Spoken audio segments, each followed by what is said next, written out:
വ്യതിയാനവും ആഗോള താപനവും വെറും പ്രകൃതിയിലെ മാറ്റങ്ങൾ മാത്രമല്ല, മനുഷ്യന്റെ നിലനിൽപ്പിന് തന്നെ ഭീഷണിയാകുന്നുവെന്ന ഗൗരവകരമായ മുന്നറിയിപ്പാണ് ഏറ്റവും പുതിയ പഠനങ്ങൾ ഇപ്പോൾ നൽകുന്നത്.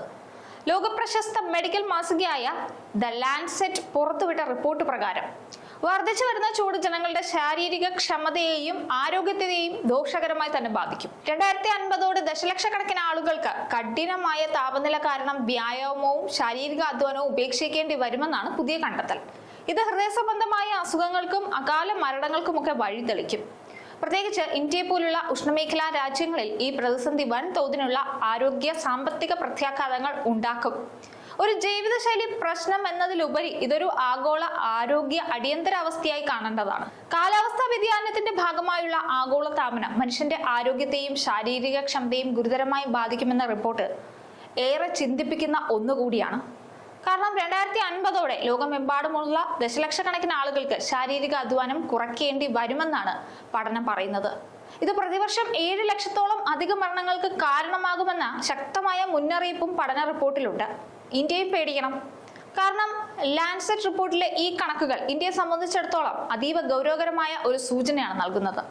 കാലാവസ്ഥാ വ്യതിയാനം വെറും പരിസ്ഥിതി പ്രശ്നം മാത്രമല്ല, അതൊരു ജനതയുടെ ആയുർദൈർഘ്യത്തെ നേരിട്ട് ബാധിക്കുമെന്ന് കണക്കുകൾ ചൂണ്ടിക്കാട്ടുന്നു.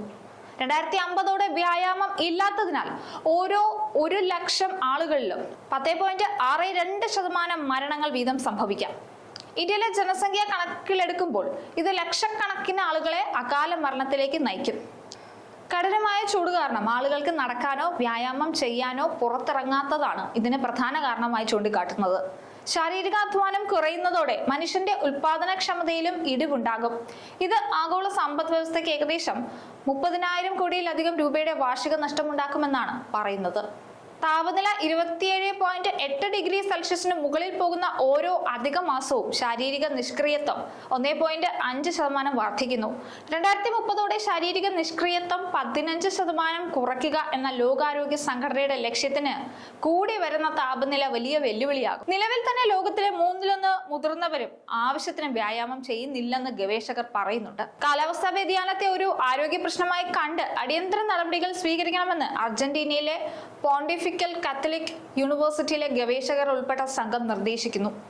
കാൽനട യാത്രക്കാർക്കും സൈക്കിൾ യാത്രക്കാർക്കും തണൽ ലഭിക്കുന്ന രീതിയിൽ നഗരങ്ങൾ രൂപകൽപ്പന ചെയ്യുക, സാമ്പത്തികമായി പിന്നോക്കം നിൽക്കുന്നവർക്ക് കുറഞ്ഞ ചിലവിൽ തണുപ്പുള്ള വ്യായാമ കേന്ദ്രങ്ങൾ ഒരുക്കുക, ചൂടുള്ള സമയങ്ങളിൽ ജോലി ചെയ്യുന്നവർക്കായി കർശനമായ സുരക്ഷാ മാനദണ്ഡങ്ങൾ നടപ്പിലാക്കുക തുടങ്ങിയ കാര്യങ്ങൾ അടിയന്തരമായി നടപ്പിലാക്കണമെന്നാണ് ഗവേഷകർ ആവശ്യപ്പെടുന്നത്. ശാരീരികാധ്വാനം കുറയുന്നത് ഹൃദയ സംബന്ധമായ അസുഖങ്ങൾ വർദ്ധിക്കുന്നതിനും സാമ്പത്തിക തകർച്ചയ്ക്കും കാരണമാകും എന്നതിനാൽ ഇത് വെറുമൊരു ജീവിതശൈലി പ്രശ്നമായി കാണാതെ അതീവ ഗൗരവത്തോടെ കൈകാര്യം ചെയ്യണമെന്നാണ് പഠന റിപ്പോർട്ട് പറയുന്നത്. താപനില ഉയരുന്നത് ജനങ്ങളെ വീടിനുള്ളിൽ തന്നെ ഇരിക്കാൻ പ്രേരിപ്പിക്കുന്ന ഒന്നാണ്.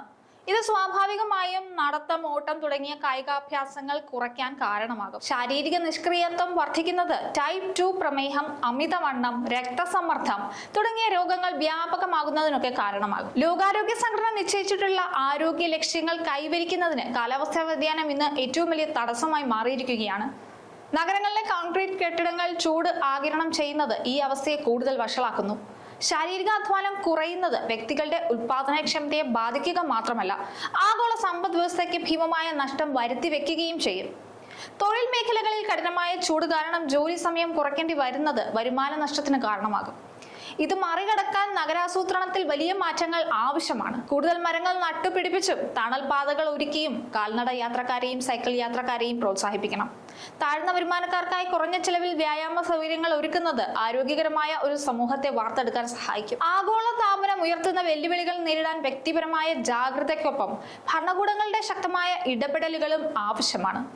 പരിസ്ഥിതി സംരക്ഷണം എന്നത് ഇനി മുതൽ ആരോഗ്യ സംരക്ഷണം കൂടിയാണെന്ന് നാം തിരിച്ചറിയണം.